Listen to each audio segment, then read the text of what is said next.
So, eto yung malupit na balita ngayon, mga sangkay. So, dapat po itong mapakinggan ng mga DDS, ng mga loyalista, ng mga dilawan, ng mga pinklawan, lahat na ng mga Pilipino. Panoorin po ninyo ang video na to dahil mahalaga po na malaman po ng sambayan ng Pilipino ang balitang ito dahil ito po ay isang malaking balita ngayon sa bansang Pilipinas.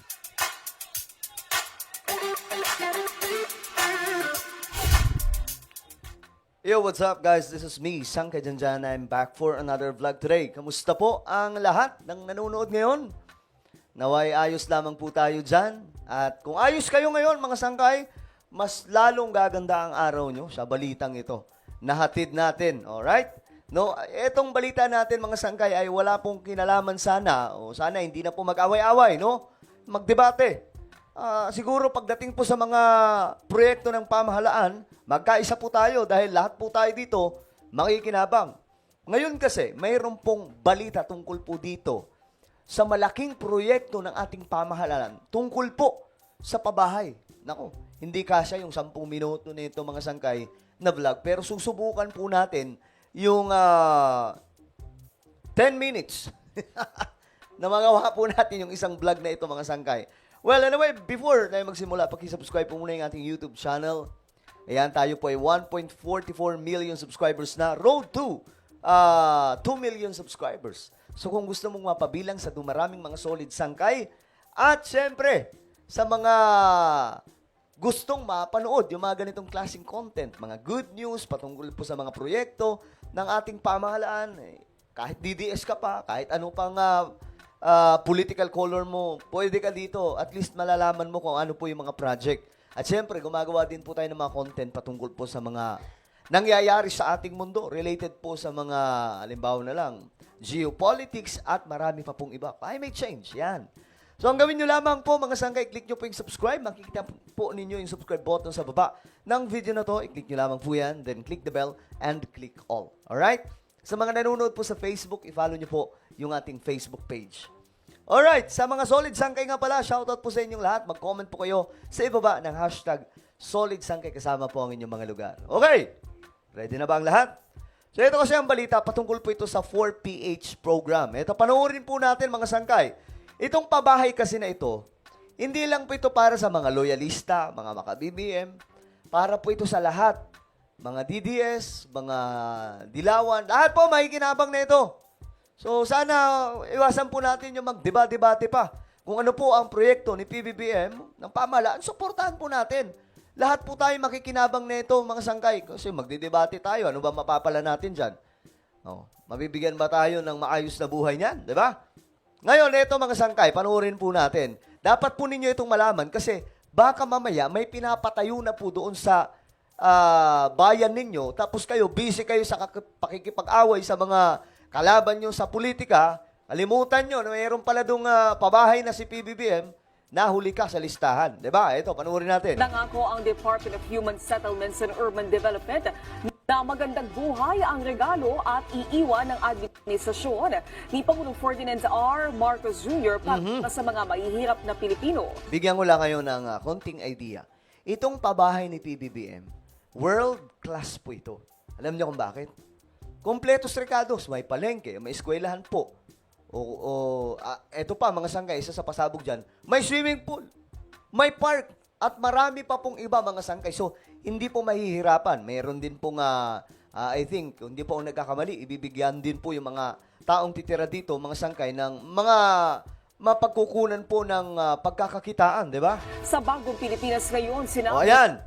Yan po yung project po ni PBBM, yung pabahay. For the first time, mga sangkay, nangyayari po ito ngayon. Kahalintulad daw po ito sa mga project noon nila Apulacay, nila Ferdinand D. Marcos. Inigisud Secretary Jose Rizalino Acuzar na hindi lamang drawing ang mga housing project dahil sa ilalim ng administrasyong Mamaya, titingnan po natin. Baka sabihin po nila na drawing lang po ito. Mamaya, titingnan po natin. Hahanapin po, actual po natin hahanapin mamaya, mga sangkay, yung mga impormasyon. At kung may mga pinapagawa na nga ba, o may mga nagawa na ba, tungkol po dito. Maraming pabahay sa buong bansa ang matatayo. Mahigpit din nilang maraming pabahay sa buong bansa, okay? Hindi lamang po Metro Manila. Sa kanila ng Pangulo na huwag magtatayo ng basta-bastang pabahay at nakalagay pa sa mga mga disaster area sa halip sa mga ligtas na lugar at kumpleto sa amenities. Ayun. Pangako ni Acuzar, hindi matatapos sa mga programang ito sa ilalim ng termino ng Pangulo dahil maaari itong ipagpatuloy sa susunod na administrasyon. Ipagpapatuloy pa sa susunod na administrasyon. So sana ipagpatuloy. Kasi libo-libong mga bahay ito ngayon na pinapatayo. Ang pagkakaalam ko nga, lagpas 1 milyon na mga units itong pinapatayo ngayon. Ayan, makikita nyo mga sangkay. Tingnan, tutukan nyo lamang po ito kung paano po yung construction nito. Ito po yun eh. Yung mga nakita nyo kanina, yun po yung mga medyo nasa probinsya na part ng mga pabahay, di ba? Pero itong mga nasa mga syudad, mga ganito na po siya, mga condominium style. Pwede nating ipagmalaki na ito ang pabahay ng ating gobyerno, hindi po to drawing. Ayan, kahit maraming Hindi po to drawing, ito po ay totoo na. Bakit? Nangyayari na ngayon. Nandiyan na po yung mga beneficiaries na titira sa pabahay ng 4PS Okay? na hindi po pondo ng gobyerno ang Ang ginagawa. malupit dito, guys. Eto nakapagtataka. Hindi daw po ito pondo ng gobyerno. So, saan nanggagaling? Hindi kaya, hindi naman sa sinasabing ito na yon. Pero alam po natin yung Marcos Wealth, di ba? Alam po natin yon. Hindi po yon biro mga sangkay. Kahit i-research po natin yan sa Google, makikita po natin yan. Marcos Wealth. Makikita po natin yung record niyan dito mga sangkay kung gaano nga kalaki yung mga hidden wealth na mga Marcos mga sangkay na nandun po sa mga bangko like World Bank at marami pa pong iba mga sangkay. Ayan Kita nyo yan, hindi po yan international media, binabalita po yan. Ayan, kahit grabe to. Kaya nga po may kaso sila ng ill-gotten wealth eh. Kasi ang akala ng mga tao noon, mga sangkay, na parang nangurap sila kasi sobrang laki ng pera eh. Diba? Ikaw ba naman na hindi malulula ka sa sobrang laki. At bukod doon, nung panahon po ni Apo Lakay, may mga project po doon na hindi na po funded. Galing po sa kaban ng bayan. Kundi galing na po mismo sa kanila, mga sangkay. Kaya nga po, ang nangyayari noon, dahil pera na po ng mga Marcos, ni Apo Lakay, hinahanap na po. Hinahanap na po kung saan nga ba nanggaling ang pera. Yun ang reason, mga sangkay, kung bakit merong mga kaso ng ill-gotten wealth. Diba? So ngayon, nakapagtataka, baka, pwede naman sabihin nila na may foreign nag-fund na Amerikano o ibang mga lahi. Pero guys, pwede namang gawing frontline lang yun, diba? Tapos Marcos Wealth pala yung nasa likod. Nakapagtataka kasi world-class pabahay po ito, mga sangkay. Pondo po ng pribado. Yan po ang niregalo ng ating Pangulo. Yan. Pag siya po ay bumaba sa ating Regalo daw po ito ni PBBM. pag kami po ay umalis sa aming termino, bibigyan natin ng maganda pamumuhay yung mahihirap. Kung Yo. hindi man po natin matapos ang panahon na ito, at least yung programang to, Ayan makikita nyo, ginagawa na, di ba? Ayan, hindi po yan drawing, mga sangkay. Ayan po. Sa Bacolod po yan. susunod na administrasyon, kailangan magagamit nila. You see? Ngayon, mga sangkay, para malinawan tayo, puntahan po natin ang mismong, hanapin natin sa Facebook. Tingnan natin kung may mga pinapatayo na. Tingnan natin para makita po mismo natin. Ayan. Bago lang mga sangkay. Saan ito? Pabahay sa Valenzuela. Ayan. Pinapatayo na, di ba? So, hindi po drawing. Diyos mio, Marimar. Kaya nga po sabi ko sa inyo, DDS ka man o ano man ang, Marcos loyalist, lahat may kinabang nito. Ngayon, ang gawin ninyo, hanapin nyo yung mga LGUs nyo, tanungin nyo doon yung mayor nyo. O kaya kung sino man ng mga nasasakupan ng mga lugar, puntahan nyo yung mga city hall nyo, munisipyo, tanungin nyo sila, Sir, mayroon ba tayo dito kasi hindi naman lahat na mayroon noon. Kasi ngayon, kumakalat, kumbaga, para po siyang kumakalat ang kumakalat. Pero marami na po ang mayroon. Mga sangkay, kita po yung ebidensya. Ayan, Tingnan nyo yan, mga sangkay, Ganito po siya, Deployment ng pabahay. Grabe. Ayan. Ito naman, saan to? Groundbreaking ceremony para sa pambansang pabahay para sa Filipino Program 4PH. Barangay Kulaylay. Mga sangkay, hindi ko alam saan ba yung Barangay Kulaylay na yan. Dami po niyan mga sangkay. Oh, ayan, ito pa. Oh, ito po yung loob mga sangkay. Tingnan po natin. Ayan, nakikita nyo po yung loob ng pabahay na to, ha? Tingnan nyo mabuti. Kaya ko nga sinasabi sa inyo na world class po ito. Hindi po ito yung pipitsugin ng pabahay. Hindi po ito yung mga substandard na mga pabahay nila PBBM. O, kita nyo? Kompletos, regados. May CR na maganda. Kaya nga nagtataka ako saan kayo kumukuha ng pera nito. Kasi hindi na daw po ito budget ng gobyerno, mga sangkay. Totoo bang galing lang ito sa private na may mga tao nagpupondo? O baka naman, ito na yung sinasabing Marcos Well, di ba? O ngayon, hanapin po natin kasi marami yan. O, tulad nito mga sangkay, saan ba to? Province of Antique. O, groundbreaking ceremony. 4PH sa San Jose, Madilanog. Ayan po mga sangkay, oh. Nakikita nyo po yan. Yan ang ebidensya mga sangkay. Ayan po. Talagang sabay-sabay na po ngayon nagpapatayo. Actually, nag-start po ito nung pagkaupo na po ni PBBM. Hindi lamang po napapansin kasi puro away, puro debate, di ba?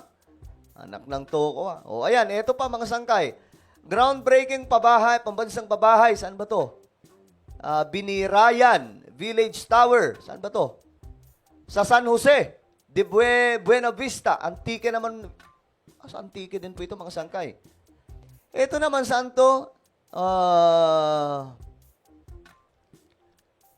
Sa Valenzuela naman to mga sangkay. Ito oh. Sa Valenzuela din. So marami po niyan.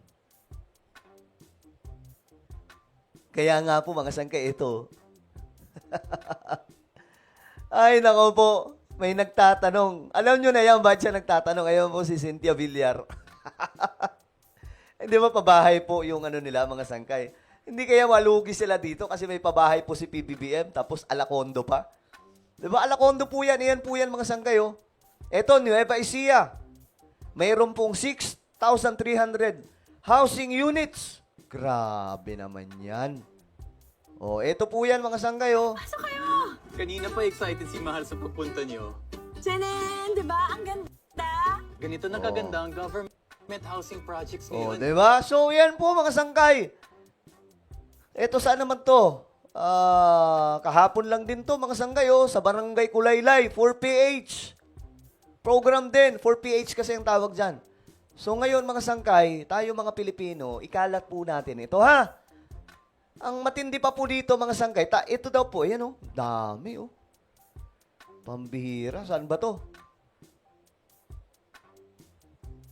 Grabe itong mga pabahay na to mga sangkay. Ito sa QC naman, oh, modernong pabahay sa QC. 4PH din, kay PBBM yan. Yung 4PH, kay PBBM yan, pag sinabing 4PH. So yan po yung anuhin natin mga sangkay, no? Pambansang pabahay. Ito po ata, oh, sa Bacoor po ito mga sangkay, parang may mga kinakailangan para mag-apply. So hanapin nyo na lamang, magtanong po kayo sa inyong mga LGU, kasi ito po yung malaking proyekto ngayon ng pamahalaan. At ang nakakatuwa pa po dito mga sangkay, ayan po, oh, may ebidensya. 2024 pa, ginagawa na po yan mga sangkay. Ano? O, para lang sa kaalaman ng lahat, hindi po ito, wala pong pangalong pambobola dyan. Ayan o. Nakikita nyo yan? Yun po yung pabahay mga sangkay ng pamahalaan natin. So, alam ko magkakaiba tayo ng political color, pero syempre kapag ganito, para sa atin to lahat eh. Lahat makikinabang dito. Pilipino lahat tayo eh. 'Di ba? So ngayon, mga sangkay, ito ang matindi. Wait lang, hanapin natin. So kung ipakita sa inyo, i-follow nyo po yung ating YouTube, i-follow nyo po ito ha, Sangkay Dyan ngayon din, after ng ating vlog ngayon, para siyempre lagi kayo ma-update dito tungkol sa mga project. Kasi dito nagpo-post po ako. Alright, ito nga po, pinost ko po yan mga sangkay. Ayan, makikita nyo po dyan. Pinost natin yan. Hanapin nyo po sa Facebook, Sangkay Dyan. Yung may blue badge, yun po yun. Yan po yung mga pabahay na yan, mga sangkay. Ngayon, hanapin natin ang isang impormasyon tungkol dyan. Matutuwa kayo dito bago tayo mag-end sa ating live. Okay? Sabi dito, ang sunod na utos ng ating Pangulo dapat kumpleto. May amenities, parks, swimming pool. At anong sabi ng Pangulo daw? Para kung ano ang nararanasan ng mga mayayaman, ay nararanasan din dapat ng mga mahihirap. Yan ang ginagawa ngayon ng Build Better More program ni PBBM. Kaya mga sanggay tayo, tigilan na po natin yung debate. Suportahan po natin, ayun po. Alam nyo, walang project, no? Gulat kayo, no? So ngayon, kung paninindigan nyo yung mga pinaniniwalaan nyo at babaliwalain nyo ito, masasayang. Bahala kayo sa buhay nyo. Sinasabi ko sa inyo, hindi kayo makakapag-avail na ito. Alright? So ano po ang inyong opinion? Just comment down below. Meron po tayong YouTube channel, Sangkay Revelation. Hanapin nyo po ito sa YouTube. Then click the subscribe, click the bell, and click all. Ano po ay magpapaalam. Mag-iingat pong lahat. God bless everyone.